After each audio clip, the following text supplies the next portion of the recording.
ये क्या हो गया? किसी ने सच ही कहा है कि किसी की जिंदगी का कोई भरोसा नहीं है। इंसान को ये तक नहीं पता होता कि कब उसके साथ क्या होने वाला है। अगर इंसान को ये पता होता तो आज हर इंसान सफल, सुरक्षित और सुखी होता। इंसान दिन भर मेहनत करता है और रात में थक हार कर सो जाता है। दूसरे दिन के सुनहरे सपने और अपने आने वाली जिंदगी को सुधारने की ख्वाहिशों को लेकर हर इंसान अपनी जिंदगी में आगे बढ़ता रहता है। लेकिन कुछ लोग ऐसे होते हैं जो उनके बढ़ते हुए कदमों को रोकने की कोशिश करते हैं। वो कौन था जो रात की खामोशी में पानी की टंकी की खामोशी को चीरता हुआ हमेशा के लिए खामोश हो गया? उसे इतनी भयानक मौत क्यों मिली? उसका कसूर क्या था? उसका कोई कसूर था भी या नहीं? उसकी इस मौत के पीछे कौन थे?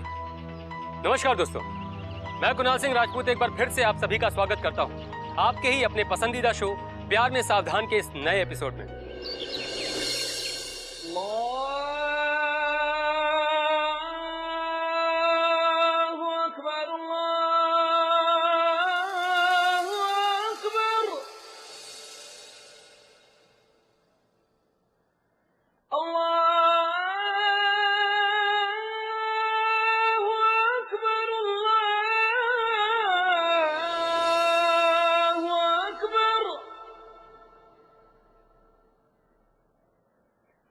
अशहदु अन ला इलाहा इल्लल्लाह।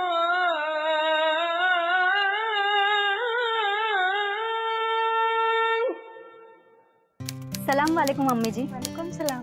आप सबके लिए अजमेरी भुर्जी और पराठे लेकर आई हूँ अम्मी जान। अरे इसकी क्या जरूरत थी? जरूरत है, वरना लोग क्या कहेंगे। 4 कदम पे सांस रहती है और बहू को देखिए 4 निवाले तक नाश्ते के नहीं बनवा पाती। आपा जान और दामाद जी कहाँ हैं? वो तो हरी मस्जिद गए हैं। और मेरा बेटा कलीम कहाँ पर है? वो तो उनकी छुट्टियां खत्म हो गई तो वापस विदेश लौट गए। हाय अल्लाह, मेरे से बिना मिले चला गया। मेरे से कम से कम मिल के तो जाता। मैं तो अम्मी हूँ ना उसके। मैंने उन्हें समझाया अम्मी जान, लेकिन वो कहने लगे रात बहुत हो चुकी है, कच्ची नींद से जगना वाजिब नहीं। अब मैं चलती हूँ अम्मी जान, खुदा हाफिज। खुदा हाफिज।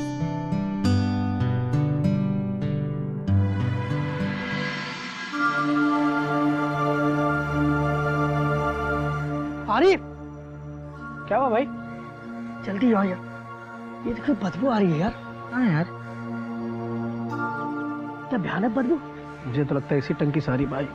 लगता है सड़ी विलास की बदबू आ रही है। लगता है पुलिस को बुलाना पड़ेगा। फोन लगाओ क्या? लगा फोन लगा यार, पुलिस को बुला लो।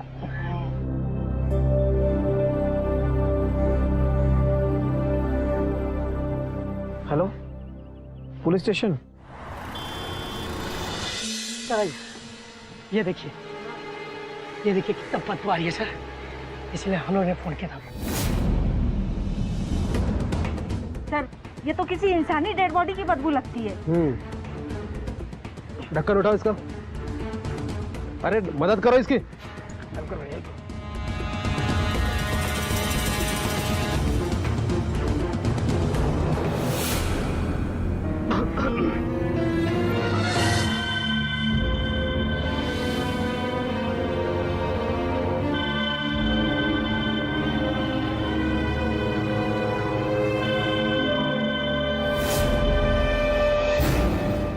देखा सर, मैंने कहा था ना ये किसी इंसानी डेड बॉडी की बदबू है।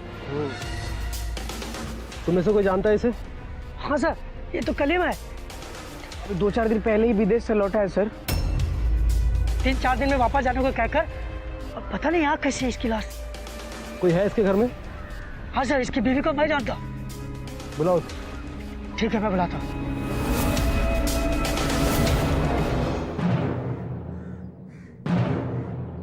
हेलो एम्बुलेंस, मैं इंस्पेक्टर मिश्रा बात कर रहा हूँ। बादशाह नगर में कलीम अंसारी के बंगले पर आ जाइए। वहाँ एक लाश है, उसको पोस्टमार्टम के लिए भेजना है। हाँ भाभी, हाँ। कहाँ है? और कहाँ है? मेरे साथ। सुबह का मजाक हुआ ना तो बहुत बुरी बात है। कहाँ है? या अल्लाह, कयम, उठो कयम, तुम यहाँ कैसे? कयम, तुम तो विदेश का जाने का बोल रहे थे, फिर यहाँ कैसे? खुदा के लिए उठ जाओ कयम, प्लीज उठ जाओ कयम। संभालिए अपने आप को। अरे क्या संभाले, संभालने तो ये थे हमें, अब कौन संभालेगा? उठा गया, उठा गया।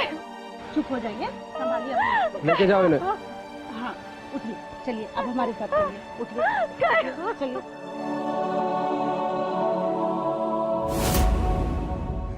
एम्बुलेंस आ रही है, डेड बॉडी को पोस्टमार्टम के लिए भेजो। तब तक मैं सलमा का बयान लेके आता हूँ। शांत हो जाइए, आप चुप हो जाइए, बस भी कीजिए, कितना रोएंगे आप? शांत हो जाइए, शांत हो जाइए, शांत शांत हो जाइए, शांत हो जाइए। देखिए सलमा जी, पुलिस के सामने रोने से आपके पति के कातिल पकड़े तो नहीं जाएंगे, और हो सकता है कि उन्हें इंसाफ भी ना मिले या उनके गुनाहगार पकड़े भी ना जाए। पर अगर आप चाहें तो उन्हें सब कुछ मिल सकता है। अभी आप रोते हुए कह रही थी कि आपके पति विदेश जाने के लिए निकले थे।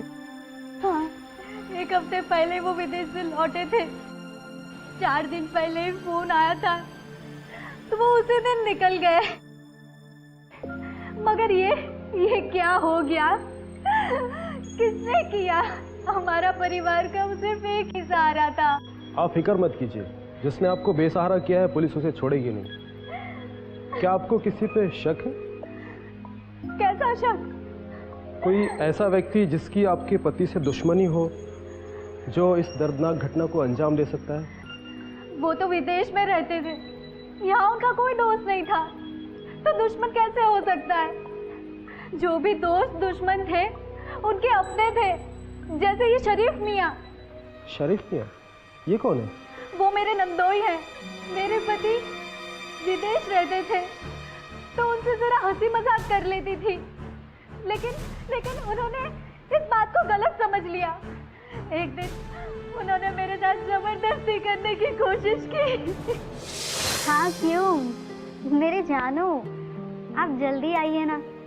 आप वहाँ विदेश में, हम यहाँ अपने देश में, बस चांद का दीदार करते हुए रोमांटिक हो जाती हूँ। अच्छा जल्दी आइएगा, खुदा हाफिज।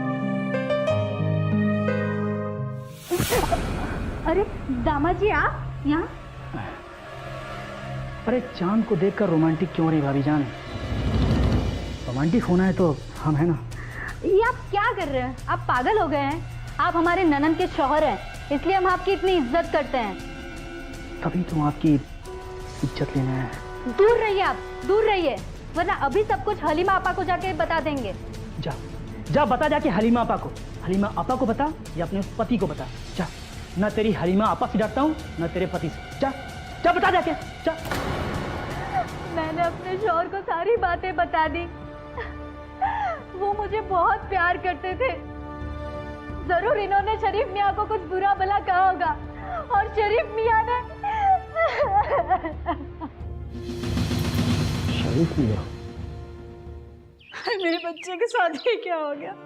जीते जीते सुख नहीं ले पाया और मरने के बाद भी उसकी ऐसी गति हो गई। या अल्लाह, मुझको किस गुनाहों की सजा दे रहा है तू? मम्मी। मिस्टर शरीफ अंसारी, कहिए। सलमा खातून ने अपने शौहर के कत्ल का इल्जाम तुम पर लगाया। मुझ पर? मुझे उससे यही उम्मीद थी। उम्मीद तो होगी शरीफ मियाँ, तुम्हारी बुरी नजर जो थी उस पर। मेरी? सुना हलीमा तुमने? तुम्हारी भाभी जान पे मेरी बुरी नियत थी, ऐसा कह रहे हैं ये? 1 नंबर की झूठी है वो इंस्पेक्टर साहब। बुरी नजर इनकी नहीं, उसकी थी इन पर। हाँ इंस्पेक्टर साहब, मेरे दामाद जी ने कभी कोई जोर जबरदस्ती नहीं उसके साथ करी, बल्कि उसने ही मेरे दामाद जी के साथ जबरदस्ती करने की कोशिश की थी। इंस्पेक्टर साहब, कलीम भाई साहब विदेश में रहते हैं और ये मुझे जब भी अपने आसपास अकेला पाती है तो मुझ पे डोरे डालने की कोशिश करती रहती है। हलीमा। अरे आप? भाभी जी आप, सॉरी गलती हो गई, मुझे पता नहीं था। माफ कीजिए, मेरे कपड़े। भाभी जान कहते हो, कभी जान तो लेकर देखो। सिर्फ नाम से ही शरीफ हो, काम से तो।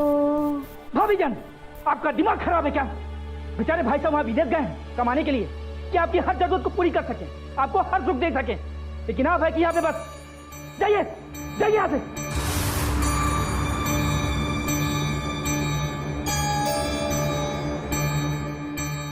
क्या हुआ सदी? अरे तुम्हारी भाभी जान हमेशा मुझ पर डोरे डालती है, हमेशा। क्या? बहुत गंदी नीयत है उसकी, नजर रखो उस पे।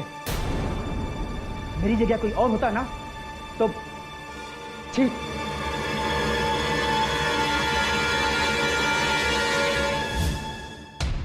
हाँ इंस्पेक्टर साहब, अगर हमारे शौहर इतने अच्छे नहीं होते ना तो कब से हमारी गृहस्थी उजड़ चुकी होती। अरे हमने और अम्मी ने तो कई बार अपनी आंखों से देखा है उसे इन पर डोरे डालते हुए। अगर वो हमारे भाई की बीवी ना होती ना तो कब का ही हम उसे घर से निकाल चुके होते। देखिए अम्मी जान, आपके बेटे का कत्ल हुआ है और शक दामाद जी पर है। इसके बारे में क्या कहेंगे आप? देखिए, हम तो यही कहेंगे कि शक हमारे दामाद जी पर नहीं, बहू पर करिए।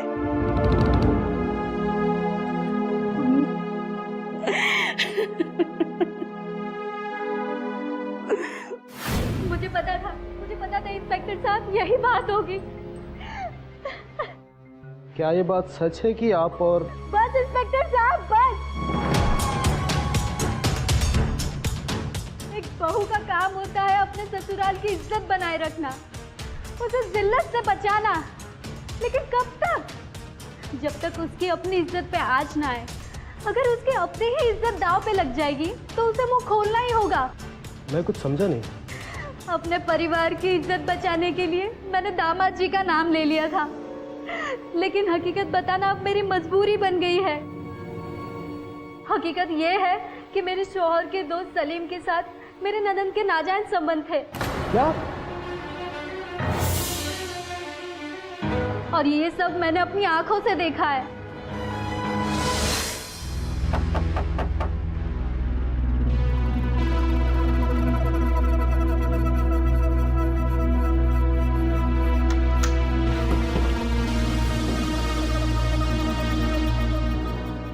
आ गए तुम?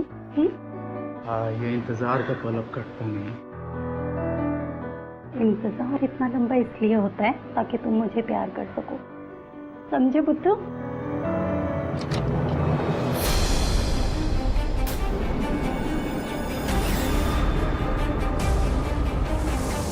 क्या चल रहा है ये सब? शर्म नहीं आती कलीमा तुम्हें? शादीशुदा होकर पराये मर्द के साथ ये सब करते हुए। और सलीम, तुम अपने ही दोस्त की बहन के साथ ये सब करते तुम्हें शर्म नहीं आती?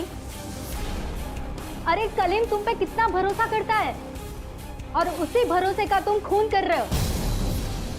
रुको तुम दोनों, अभी मैं जाके उन्हें सब कुछ सच सच बता देती हूँ। भाभी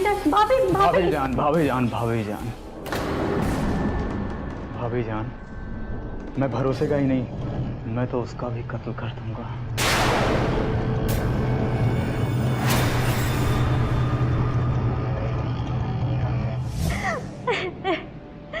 और शायद ये उसी का नतीजा है कि मेरे शौहर को अपनी जान से हाथ धोना पड़ा। तो क्या ये बात आपने अपने शौहर को बताई थी? हाँ बताई थी।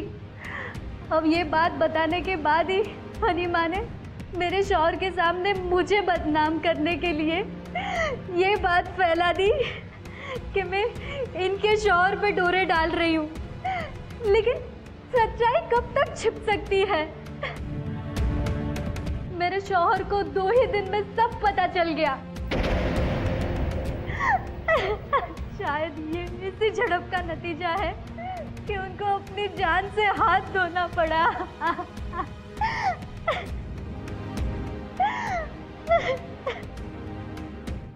अजीब कंफ्यूजन है, कुछ समझ नहीं आ रहा है किसका किससे संबंध था, किसका किससे संबंध है।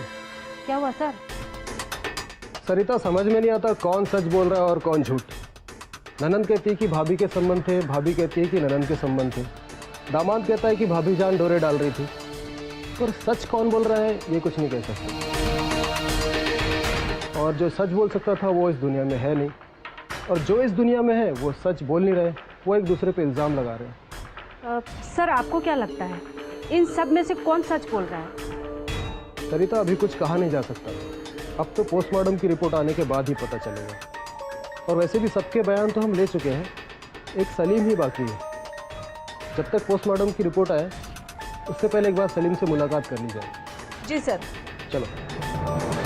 इस केस में क्या हो रहा था पुलिस को भी समझ में नहीं आ रहा था। किसकी किस पर बुरी नजर थी, कौन किसे चाहता था, कौन किसे नहीं चाहता था, कौन किसे अपना समझता था और कौन किसे पराया। दोस्तों, पुलिस जिससे भी मिलती थी उसे वही शरीफ नजर आता था और दूसरा कातिल।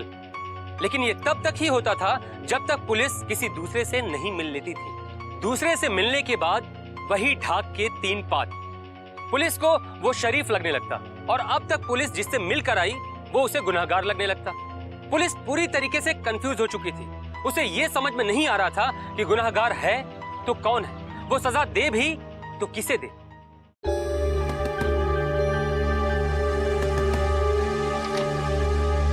अरे इंस्पेक्टर साहब, आप यहाँ? सलीम मियां, तुम्हें पता तो होगा तुम्हारे दोस्त कलीम अंसारी की मौत हो गई है। मौत क्या, यूँ लगता है उसकी हत्या हो गई है। जी हाँ सर, अभी अभी मेरी उनकी अम्मी जान से बात हुई है। बहुत अच्छे संबंध थे तुम्हारे उस घर से? जी हाँ। जान सकता हूँ कैसे संबंध थे? बहुत ही गहरी दोस्ती थी साहब हमारी। किससे, कलीम से या उसकी बहन से? ये आप क्या कह रहे हैं इंस्पेक्टर साहब? वही जो हमें पुलिसिया बयान में कहा गया, मरहूम कलीम अंसारी की बीवी ने। सलमा, वो तो खुद ही वैसी है साहब। वैसी कैसी, खुल के बताइए। क्या बताऊं साहब, बदचलन है वो। उसे ना सिर्फ कलीम अंसारी के जीजा पे बल्कि मुझ पे भी डोरे डालने की कोशिश किया था साहब। क्यों? उसे पता था कि मैं कलीम अंसारी का बहुत ही पक्का और वफादार दोस्त हूँ। उसे इस बात का डर था कि कहीं मैं अपने दोस्त यानी उसके शौहर को उसके सारे करतूतों को मैं बता न दूं। सर, मेरा दोस्त विदेश में रह के काम करके यहाँ एक एक पैसे भेजता है ताकि उसकी अम्मी और पत्नी खुश रह सकें। लेकिन उसकी पत्नी, उसने उसकी अम्मी को ना कि बाहर निकाल दिया बल्कि खर्च भी देने से मना कर दिया। साहब, उसका बेटा उसी के लिए पैसे भेजता था यहाँ पे। वो तो गनीमत थी कि उसकी बेटी और दामाद इसी शहर में थे, नहीं तो न जाने क्या होता उस अम्मी जान का। आपने तो देखा ही होगा इंस्पेक्टर साहब, एक अम्मी अपने बेटी और दामाद के साथ रह रही है। तो तुम्हारे कहने का मतलब है कि सलमा पूरी तरह झूठ बोल रही है? पूरी तरह? अरे सर, वो हर तरीके से झूठ बोल रही है। मतलब तुम साफ साफ शब्दों में ये कहना चाहते हो कि सलमा अपने शौहर को मार सकती है? मैंने ऐसा तो नहीं कहा था। मतलब नहीं मार सकती? मैंने ऐसा भी नहीं कहा। यूँ तो सलमा दोनों तरफ से तुम पर शक जाहिर कर रही है कि तुम उसके शौहर का कत्ल कर सकते हो। मैं क्यों करूंगा सर? हो सकता है तुम्हारे संबंध उसकी बहन के साथ हो। लेकिन सर, मैंने कहा हो सकता है। मैंने बहुत से ऐसे केस देखे हैं कि दोस्त के घर जाते जाते दोस्त की बहन से उसके अफेयर हो जाते हैं। पर ऐसा नहीं है सर, जो आप सोच रहे हैं ऐसा कुछ भी नहीं है हमारे बीच। ना कलीम की बहन से, ना कलीम की बीवी से? बिल्कुल कुछ भी नहीं सर। कलीम की बहन ने तो सब बता दिया। अब तुमसे मिलने के बाद कलीम अंसारी की बीवी क्या बताती है ये सुनना चाहता हूँ।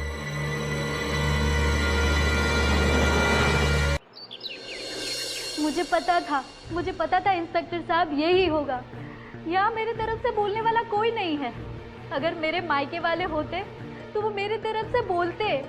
सलमा जी, लेकिन सभी आपको ही गुनहगार बता रहे हैं। वही तो मैं बता रही हूँ इंस्पेक्टर साहब, यहाँ सबके सब मिले हुए हैं।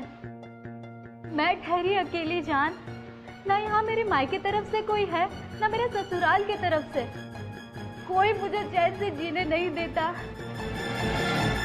मेरे शौहर विदेश से पैसा कमाकर यहाँ भेजते थे और उसमें मेरी सास और ननंद हिस्सा बांटने आ जाती थी।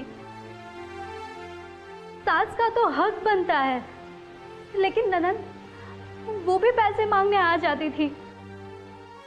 मैंने अपने शौहर को समझाया कि आपकी बहन की शादी अब हो चुकी है, अब उनका खर्च चलाना उनके शौहर का काम है। ये सुनकर वो मुझ पे ही भड़क गई। तब से आज तक उसने मुझसे बात नहीं की और आज भाई मर गया है तो आज अपना हक जताने आ गई।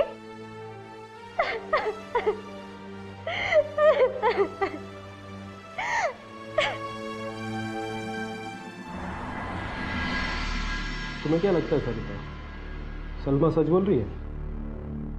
अभी तक तो मुझे भी समझ में नहीं आ रहा है सर। सभी के बयान एक दूसरे से मिलते जुलते हैं। इसका उसके साथ संबंध है, उसका उसके साथ संबंध है। लेकिन सलमा की एक बात सच है, एक तरफ वो अकेली है और दूसरी तरफ कलीम अंसारी का दोस्त, जीजा और बहन। ये तीनों मिलकर कुछ कर सकते हैं ना? मुझे भी वही लगता है सर। ये सारे लोग मिलकर उसके खिलाफ कोई साजिश रच रहे हैं। उसके साथ प्लस पॉइंट ये है कि कलीम अंसारी की माँ उसके साथ रहती है। और अक्सर समाज में लोगों का इमोशन माँ और बेटी के साथ ही होता है। वही तो सर, इन सब ने मिलकर इनका बहुत फायदा उठाया है और बड़ी चालाकी से कलीम का मर्डर का इल्जाम सलमा के ऊपर लगा रहे हैं। एक काम करो, तीनों को पुलिस स्टेशन ले आओ। आगे की सच्चाई वो यहीं बयान करेंगे। ठीक है सर। उन तीनों को लाकर पुलिस ने लॉकअप में डाल दिया, लेकिन अभी भी तीनों का यही कहना है कि गुनाह उन्होंने नहीं किया है। अब पुलिस क्या करेगी? क्या वो बारी बारी अब तीनों के अलग अलग बयान लेगी? क्या वो तीनों पर अलग अलग नजर रखेगी, या फिर उनसे गुनाह कबूल कराने के लिए उन पर पुलिसिया हथकंडे अपनाएगी? पुलिस को कुछ भी समझ में नहीं आ रहा था कि आखिर वो करे तो क्या करे। गुनहगार कितना ही चालाक क्यों ना हो, कानून के हाथ उस तक जरूर पहुंच जाते हैं। मुजरिम कितना ही शातिर क्यों ना हो, लेकिन वो कोई ना कोई सबूत जरूर छोड़ जाता है, जिससे पुलिस उस तक पहुंच ही जाती है। सच्चाई को कितने दिन तक छुपाने की कोशिश क्यों ना कर ली जाए, लेकिन अंत में सच्चाई सामने आ ही जाती है। दोस्तों, ऐसी कहावतें कई बार ऐसे क्रिमिनल्स के सामने गलत साबित हो जाती है। क्या हमारी इस कहानी में भी ये कहावत गलत साबित हो जाएगी? क्या हत्यारा सामने होते हुए भी पकड़ा नहीं जाएगा? दोस्तों, अब तक आपने देखा कि कितनी बेरहमी के साथ कलीम अंसारी की हत्या कर दी गई, और अब तक असली हत्यारा पुलिस के हाथ नहीं लगा, बल्कि जितने भी सस्पेक्ट सामने आए अगले ही पल पुलिस की निगाह में वो सब बेकसूर थे। पुलिस ये नहीं समझ पा रही थी कि आखिर करे तो क्या करे, केस की शुरुआत करे भी तो किससे करे। पुलिस की भाषा में एक कहावत है कि जब कुछ भी समझ में ना आए तो काम की शुरुआत से। पुलिस ने भी कलीम अंसारी के आने से लेकर जाने तक सारी बातों का पता लगाया कि वो किससे मिला, कब मिला, क्यों मिला, और इस छानबीन में बीवी सलमा ने भी पुलिस का पूरा साथ दिया। आपके मुताबिक आपके शौहर कलीम अंसारी आखिरी बार आपकी अम्मी और आपा हलीमा से मिले थे? जी हाँ, वो उनसे मिलकर आए और कहा कल परसों तक अम्मी को डॉक्टर को दिखा के आऊँगा। उनकी तबीयत थोड़ी नासाज रहती है, शायद उम्र का तकाजा है। किंतु रात को उनको अचानक अर्जेंट एक फ़ोन आ गया था। उन्होंने कहा कि मुझे जाना होगा। मैंने उनसे कहा भी कि अम्मी से मिलके जाइए, फिर आपका पता नहीं कब आना होगा, लेकिन उन्होंने मुझे मना कर दिया। कहा कि बहुत रात हो चुकी है, अम्मी भी सो रही होंगी, उनकी तबीयत भी ठीक नहीं रहती, इसलिए फिर मैंने ज़्यादा जिद नहीं की। फिर उन्होंने मुझे कहा कि तुम मुझे स्टेशन छोड़ने आओ, थोड़ी देर तुम्हारा और साथ हो जाएगा। फिर मैं उन्हें स्टेशन छोड़ के आ गई। मुझे क्या पता था, मैं उन्हें स्टेशन छोड़ने नहीं, आखिरी बार छोड़ने जा रही हूँ। चलो सरिता, तुम जाकर उस तारीख का रिजर्वेशन चार्ट चेक करो, देखो उसमें कलीम अंसारी का नाम है या नहीं। और हाँ, वहाँ के सीसीटीवी फुटेज भी चेक करना, देखो कलीम अंसारी का कोई अपना ही आदमी पीछा तो नहीं कर रहा है। ठीक है सर। और सारी रिपोर्ट आकर मुझे पुलिस थाने में दो, मैं तुम्हारा वहाँ इंतजार करता हूँ। जी सर।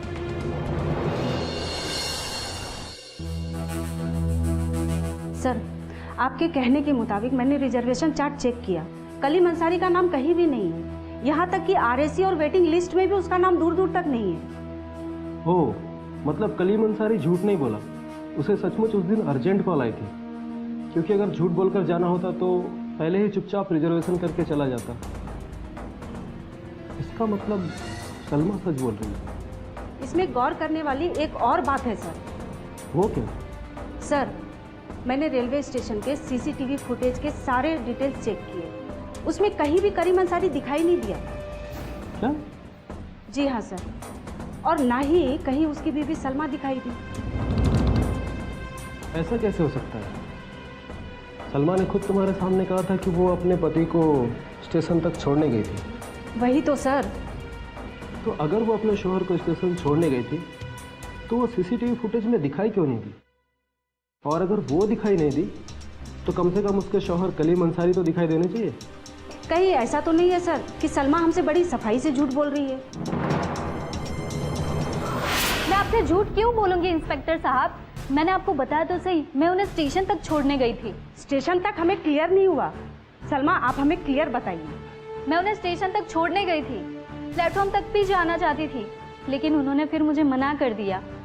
छुट्टियों के दिन चल रहे थे तो ट्रेन और प्लेटफॉर्म पे बहुत भीड़ रहती है।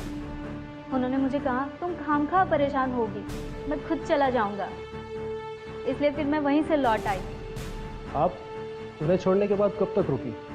जब तक वो मुझे वहाँ तक जाते दिखाई दिए तब तक रुकी रही, फिर वहाँ से वापस आ गई। किंतु तुम्हें पता है मिस्टर कलीम स्टेशन पहुंचे ही नहीं। ऐसा कैसे हो सकता है? मैं उनको खुद स्टेशन छोड़ने गई थी। तुम स्टेशन नहीं, उन्हें स्टेशन तक छोड़कर आई थी।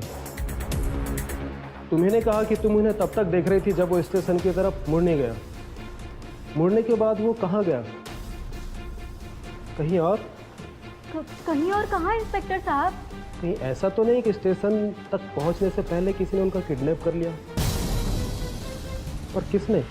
उनके दोस्त सलीम, बहन हलीमा या उनके शौहर तरीक मियाँ, या फिर कोई और? कोई और तो कौन? एक मिनट सही, थोड़ा पीछे करना। ये लोग कौन? सर, ये तो कलीम का दोस्त सलीम और दामाद शरीफ मियाँ है। यस। ये दोनों स्टेशन के पास क्या कर रहे हैं? सलमा की बात सच लगती है सर। कलीम के मर्डर के पीछे इन लोगों का ही हाथ है। जरूर उसके जीजा और उसकी बहन के आशिक ने मिलकर कलीम अंसारी की हत्या की होगी और लाश को उन्हीं के घर के पानी के टंकी में डाल दिया ताकि सलमा फंस जाए। अब सीधे तरीके से बात करने का टाइम खत्म हो गया। इनसे पुलिसी अंदाज में ही पूछना पड़ेगा।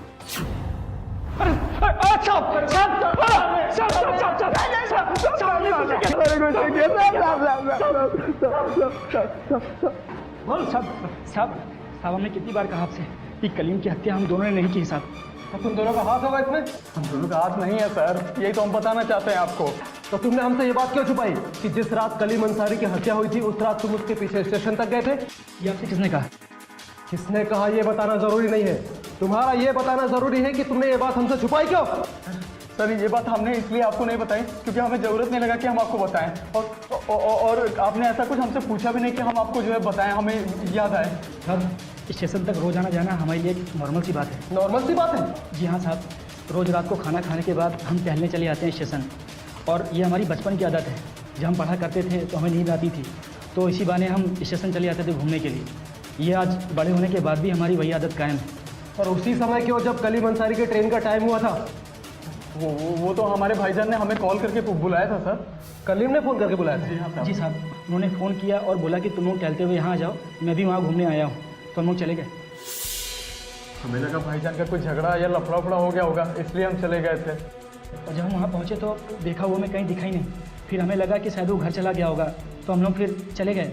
फिर अगले दिन सुबह जब घर पहुँचे तो सलमा रोज़ की तरह अम्मी को नाश्ता देने आई, तो फिर पता चला कि वो विदेश लौट गया है। तब भी हमें यही लगा कि शायद गुस्से में होंगे, इसलिए अपनी अम्मी जान से मिलकर नहीं गए।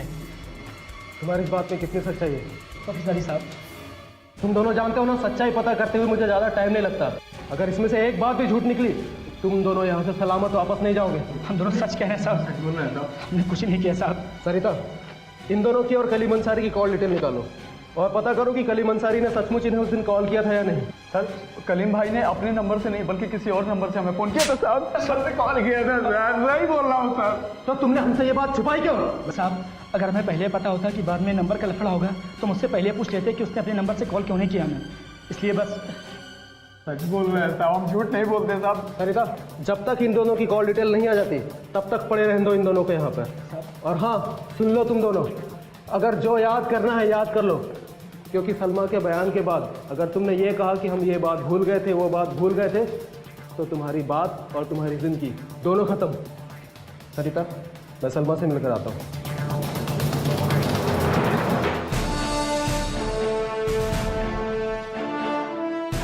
तुम उधर देखो।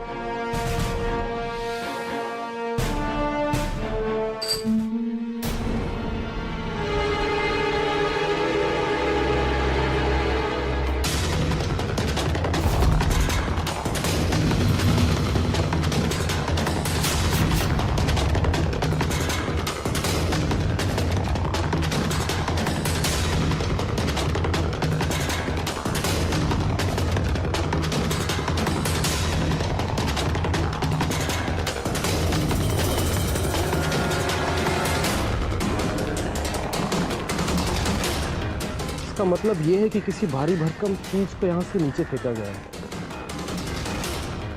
ऐसा तो नहीं कि कलीम अंसारी की लाश को यहाँ से पानी के टैंक में फेंका गया है?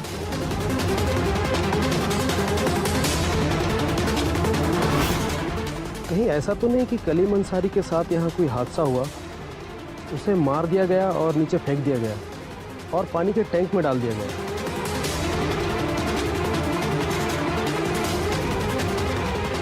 हेलो सरिता, सलीम और शरीफ के साथ साथ कलीम अंसारी की भी कॉल डिटेल निकालो।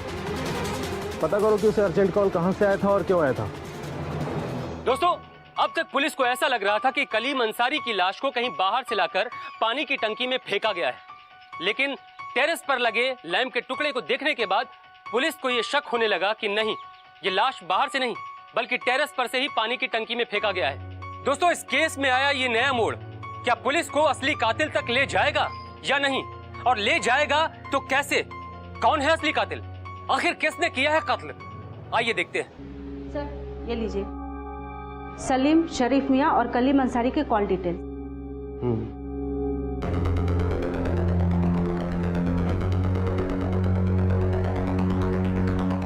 सलीम और शरीफ मियाँ के बयान के मुताबिक उन दोनों को सेम टाइम पे सचमुच कॉल आया था। इसका मतलब दोनों सच बोल रहे हैं। और कलीम अंसारी के फ़ोन पे तो ऐसी कोई डिटेल है ही नहीं कि उन्हें आउट ऑफ इंडिया से कोई अर्जेंट कॉल आया था। अर्जेंट तो क्या, उन्हें तो कोई कॉल ही नहीं आया। उनके फ़ोन पर तो लास्ट कॉल उस दिन है जिस दिन वो इंडिया के लिए निकले थे। किंतु सलमा का तो कहना है कि उनके पास कोई अर्जेंट कॉल आया था, तभी वो वापस गए। इसका सीधा मतलब है कि सलमा झूठ बोल रही है, या फिर शरीफ मियाँ के बयान के मुताबिक कलीम अंसारी सचमुच अपने परिवार वालों से परेशान होकर अपनी बीवी से झूठ बोलकर वापस जा रहा था।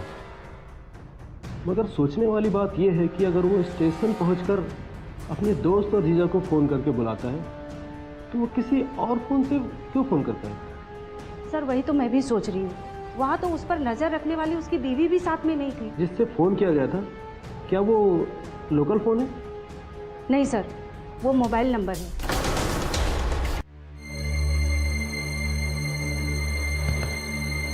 हाँ, बाद में बात करता हूँ। क्या हुआ इंस्पेक्टर, ऊपर वालों तक माल पहुँच तो गया है, तो तुझे यहाँ आने की ज़रूरत क्यों पड़ी? ऊपर वाले को रिश्वत खिलाकर गुनाह करेगा तो क्या समझता है हम जैसे नीचे के ऑफिसर छोड़ देंगे तुझे? क्या मतलब? चल, तेरे साथी का पता चल गया है, तू भी चल। बोलना क्या चाहता है? साफ साफ बोलना। साफ साफ बोलूं? मुझे क्या तेरे रिश्वतखोर ऑफिसर जैसा समझा है? इंस्पेक्टर मिश्रा नाम है मेरा। You are under arrest for Kaleem Ansari murder case. Arrest him. अरे सर, लेकिन मेरी बात सुनिए। आप सुनना कहना सब यहाँ से निकलने के बाद। ले चलो इसे। अरे सर, मैंने कुछ नहीं किया सर, मेरी बात तो सुनिए सर।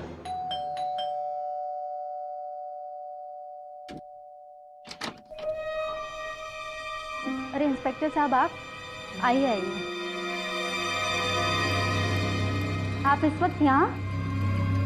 हाँ, समझ लो आपके शौहर के केस का आखिरी वक्त है। केस खत्म। या अल्लाह, इसका मतलब कातिल पकड़ा गया? कातिल भी मिल गया सलमा, और उसका पार्टनर भी। कौन है कातिल? सलमा खातून। जी? बहुत धूल झोंक लिया कानून की आंखों में सलमा खातून, तुम्हारा समय खत्म। ये आप क्या बोल रहे हैं इंस्पेक्टर साहब? आपको कोई सबूत नहीं मिला तो आप भी मेरे ससुराल वालों के साथ मिलकर मुझे गुनहगार ठहराओगे? मैं गुनहगार नहीं ठहरा रहा हूँ। तो? सरिता,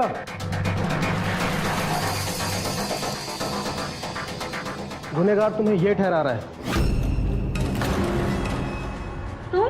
वैसे सलमा, इसने सब बता दिया है। तुम्हारे शौहर को मरने से पहले विदेश से कोई कॉल नहीं आया था। हाँ, कॉल जरूर आया था इसे, और वो भी तुम्हारा। ये आप कैसे कह सकते हैं?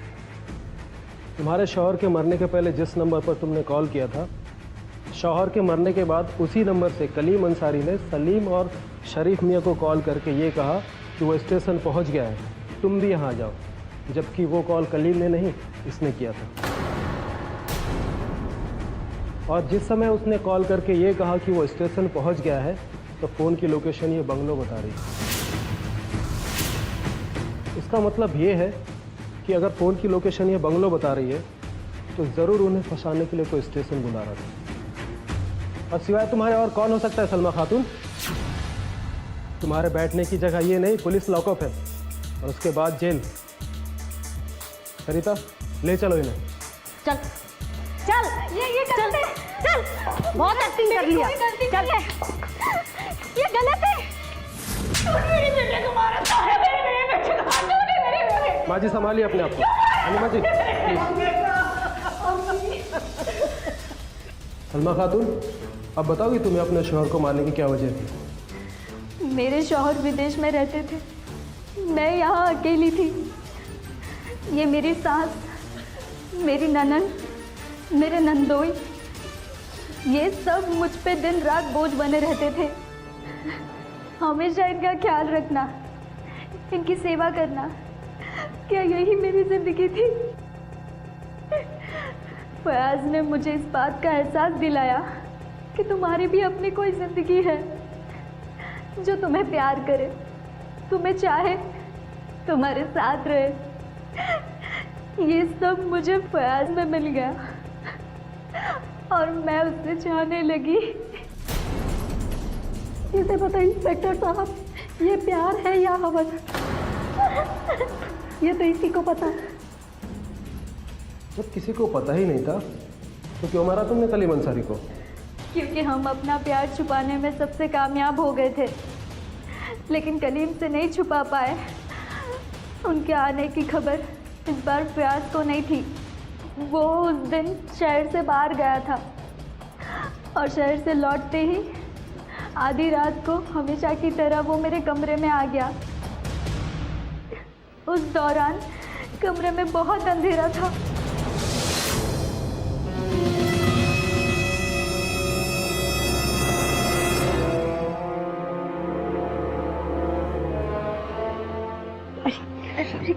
क्या करूं?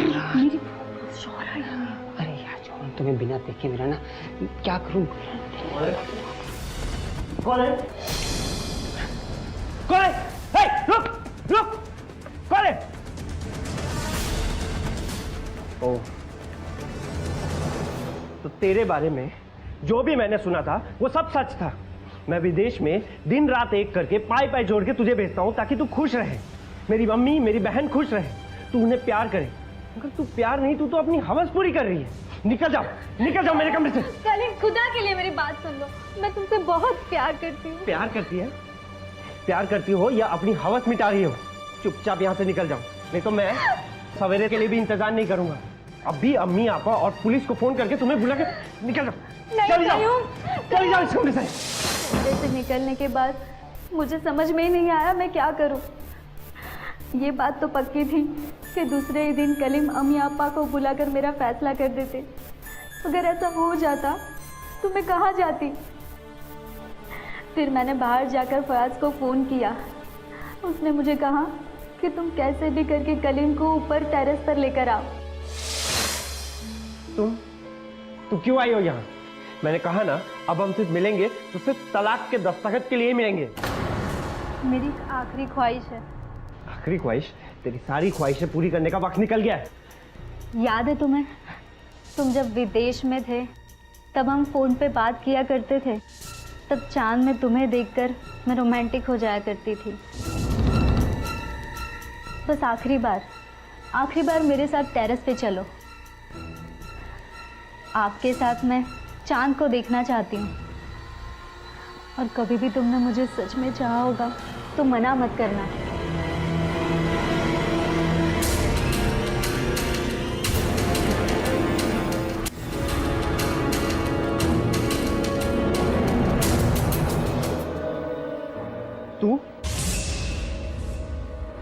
तू यहाँ? देख कलीम, उससे गुस्से में बात मत करना। तू क्या, पूरा शहर जानता है कि अगर मुझे गुस्सा आया तो। ओह, तो ये है तेरा चांद? हाँ हाँ, यही है मेरा चांद। इसी में देख के मैं आपको याद किया करती थी। देख, तुझे इसे तलाक देना है तो दे दे, पर ये तुझे बंगला नहीं देगी। ओह, तो ये बात तेरे को पता भी चल गई? तो तलाक दे के इसे चला जाएगा। कम से कम इस बंगले के किराए से ही था ना? ये बंगला मैंने तेरे अय्याशी के लिए नहीं बनाया। ये बंगला मैंने मेरे लिए, मेरी अम्मी और आपा के लिए बनाया। तो इसके नाम क्यों किया था? बात तो घूम फिर के वहीं आ गई ना, प्यार या हवस के लिए। वैसे भी तो हम दोनों का रिश्ता भी तो इससे इसीलिए है ना। तू तो बस मेरी बात मान और चुपचाप कल के कल विदेश वापस लौट जा और हम दोनों को यहाँ पे शांति से रहने दे। विदेश तो मैं जाऊंगा, लेकिन तब जब ये जाएगी इस घर से और तू जाएगा जेल। तो तू नहीं मानेगा? नहीं, तू ही जाएगा, इस बंगले से भी और इस दुनिया से भी। खुदा हाफिज।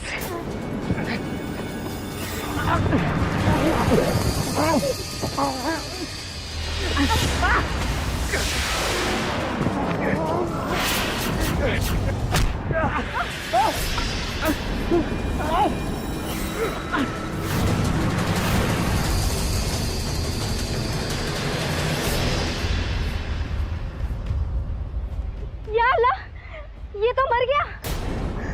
हाँ, तो जो कर रहे थे वही होगा ना। तू फिक्र मत कर, इसकी लाश को तेरे बंगले के पीछे टंकी में डाल देंगे। मेरे, मैं पकड़ी गई तो? मुकर जाना, बोला तेरी नंद, उसका पति और वो सलीम ने मिलकर इसको मारा है और तुझे फंसाने के लिए ये बंगले की टंकी में डाल दिया। और पुलिस मान भी जाएगी। कोई बेवकूफ़ी होगा जो खुद ही मार कर अपने ही बंगले की टंकी में डालेगा, समझी ना? हाँ। और सुन, मैं सलीम को और शरीफ को फ़ोन करके ना स्टेशन बुला लेता हूँ। और तू बताना कि मुझे क्या पता, मैं तो इसे वहाँ स्टेशन छोड़कर आ गई थी, उसके बाद क्या हुआ मुझे नहीं पता, समझी ना? चल इसे ठिकाने लगाते हैं।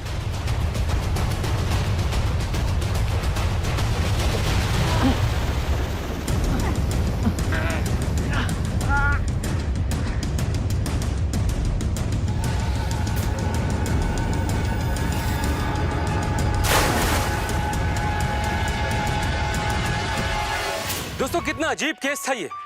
एक इंसान जो कि पुलिस की तफ्तीश में उसके हर कदम पर उसका साथ दे रही थी, उसके कदम से कदम मिलाकर चल रही थी। पुलिस को थोड़ा सा भी शक नहीं हुआ कि वही इंसान असली कातिल भी हो सकता है। जी हां, सलमा, जो कि पुलिस को पूरी तरीके से गुमराह करने की कोशिश में लगी थी।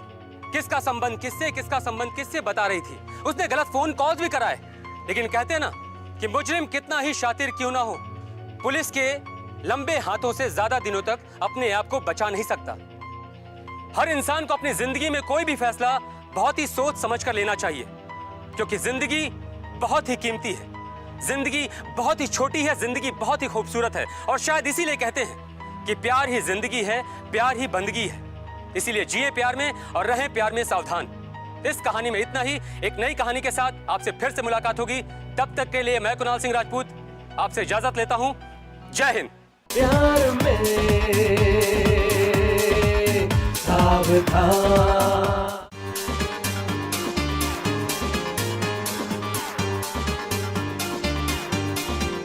उम्र देखे नहीं, जात पूछे नहीं, प्यार में फिर भी है मुश्किलें नित नहीं। हो गए कुछ बार, कुछ हुए कत्लेआम, प्यार में सावधान।